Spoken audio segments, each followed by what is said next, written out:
Bonjour mes chers vierges, je vous remercie de prendre le temps de regarder votre horoscope mensuel pour le mois de mai 2015 et nous allons dès à présent commencer.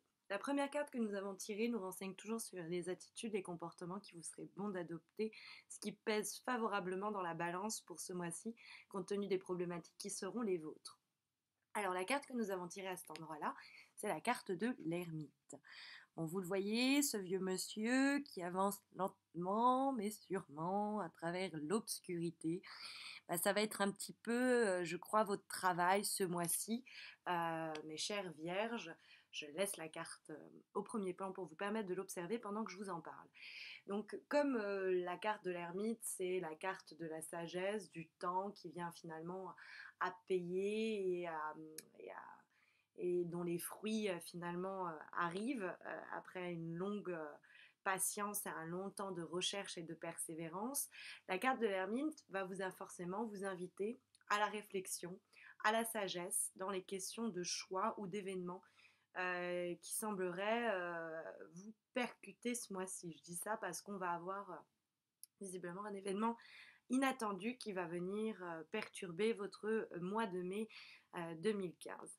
Donc la carte de l'ermite vous dit que il est bon de sortir, mais que peut-être faire comme l'ermite et vous replier quelque temps sur vous-même et retrouver votre grotte intérieure, quelle qu'elle soit, que ce soit votre maison ou une grotte plus spirituelle, il serait bon de vous tourner vers vous-même et de réfléchir sagement aux possibilités qui sont les vôtres et à faire évoluer malgré peut-être la soudaineté des événements votre mode de pensée et d'action de façon la plus prudente et réfléchie qu'il soit.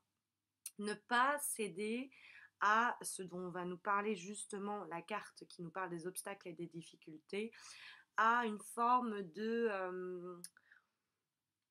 pas d'irresponsabilité, mais l'ermite, il sait très bien où il va et il prend son temps et il ne se brusque pas et il est sage. Et donc, la carte qu'on a en obstacle et en difficulté, on a totalement l'inverse, on a le jeune homme, on a la carte du battleur. Ici, on a le vieil homme et là, on a le jeune homme. Bon, alors ça pourrait nous dire en termes, ça peut faire un clin d'œil à quelles que soient vos problématiques. Si vous hésitez entre une ancienne structure et une structure assez jeune, eh bien, tournez-vous vers l'ancienne structure plutôt que la nouvelle. Si vous avez deux projets, essayez de finir le premier avant de vous lancer dans le nouveau. Et si vous avez deux hommes ou deux femmes qui vous intéressent, plutôt là d'ailleurs deux hommes, intéressez-vous à la personne la plus âgée qui semble la plus responsable et la plus mature, parce que c'est elle qui risque de mener à bien la relation que vous espérez, ou en tout cas à qui vous pouvez faire confiance. Et de la même façon, on peut aussi comprendre que en vous, écoutez le vieux monsieur plutôt que la personne un peu faux folle qui a envie de faire plein de choses, de commencer plein de choses, mais qui n'en est pas ou qui ne s'en sent pas aussi capable.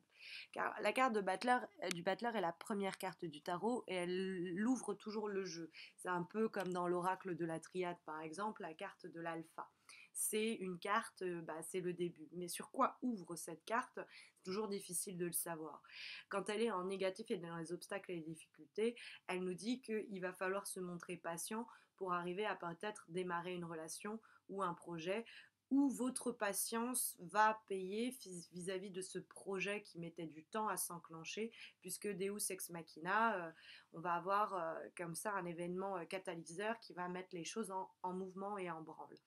En tout cas, le battleur peut nous parler aussi vous voyez, il a l'ensemble des éléments sur sa table qui sont symboliquement les outils, c'est-à-dire les aptitudes, la connaissance, le savoir, mais aussi les qualités qui lui permettront de réussir la quête dans laquelle il s'apprête à s'engager. Or, la carte est en obstacle, donc ça pourrait nous dire quelqu'un qui n'est pas encore prêt en termes, par exemple, de formation professionnelle ou qui débute, c'est quelque chose qui est tout nouveau pour lui et du coup, bah, c'est un petit peu difficile.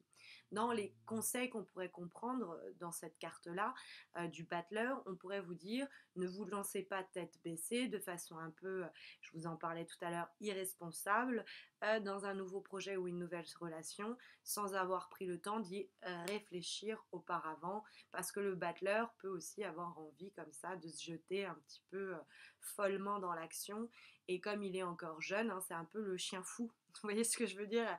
Je veux y aller, je veux chercher ci, je veux chercher ça, mais derrière, bah oui, mais il faut se préparer pour ça. Il faut une recherche, il faut une réflexion, il faut une formation, puisque c'est une carte qui nous parle des études également. Bref. Mais je vous le disais, ça peut aussi nous dire, ces cartes-là peuvent simplement nous parler d'un état, d'une situation qui est la vôtre depuis quelques semaines, quelques mois, où vous réfléchissez patiemment parce que vous savez que pour le moment, c'est pas encore le temps de commencer cette relation ou ce nouveau projet, etc. Mais on a en vibration comme s'il y allait avoir on a la vibration, on a tiré la carte de la maison Dieu qui nous parle comme ça d'événements catalyseurs imprévisibles. Alors oui, dans les termes de professionnels, c'est un changement de structure, ça peut être une promotion, ça peut être une embauche, un entretien qui se solve par la réussite, bref. C'est la bouteille de champagne qui explose, mais ça peut être aussi une crise, une dispute, une séparation, une rupture, mais c'est quelque chose qui pète enfin. C'est l'explosion tant attendue, quelque chose qui était retenu et qui enfin arrive. Avec la carte de l'ermite qui nous dit lentement mais sûrement, ça peut nous dire que vous attendez patiemment que la maison Dieu explose et qu'on sabre la bouteille de champagne ou que tout soit enfin révélé au grand jour. Et je pense que le battleur nous dit que le temps n'est peut-être pas exactement venu pour le faire, mais que de toute manière, ça va finir par péter, entre guillemets, puisqu'on a la carte de la maison Dieu en vibration, comme ça, événement soudain et subi, un peu imprévisible, toujours un peu difficile à vivre du coup, parce que sa soudaineté surprend et peut effrayer ou peut bouleverser émotionnellement. Après, cette carte, on l'a en vibration et celle qui vient lui répondre nous parle du chariot. La réponse, donc la tendance, on va dire du moins, la carte du chariot, c'est la carte du travail, c'est le boulot par excellence, donc ça favorise tous les contrats, les embauches, mais les déplacements aussi professionnels, parce que c'est une carte qui nous parle également de déplacement. Donc ça pourrait nous dire que vous allez avoir une promotion et qui va vous permettre de commencer une nouvelle carrière professionnelle. Ça peut aussi nous dire que vous allez changer de structure, hein, parce que la maison Dieu, on change de maison, donc ça peut être la maison affective, mais ça peut être aussi la maison professionnelle, donc là où on travaille, mais plus généralement, si vous êtes libéré, vous travaillez en indépendant et que vous travaillez chez vous, ben, on change tout simplement d'activité et on se lance ou on se lance totalement dans le projet là qu'on retardait pour le moment. En tout cas, il va y avoir du mouvement après une période d'immobilisme nécessaire, peut-être en début de mois ou peut-être qui résume une situation qui a pris place depuis quelques semaines déjà. Et ça va conduire toutes ces situations. Il y a une question. Alors, je disais, ça peut être aussi amoureux, hein. Ça peut être poum patatras, je fais une rencontre sensationnelle alors que j'étais célibataire et que je n'arrivais pas ou que je ne pouvais pas commencer une relation amoureuse. Et là, hop, coup de foudre et on y va, quoi. Et la relation se lance.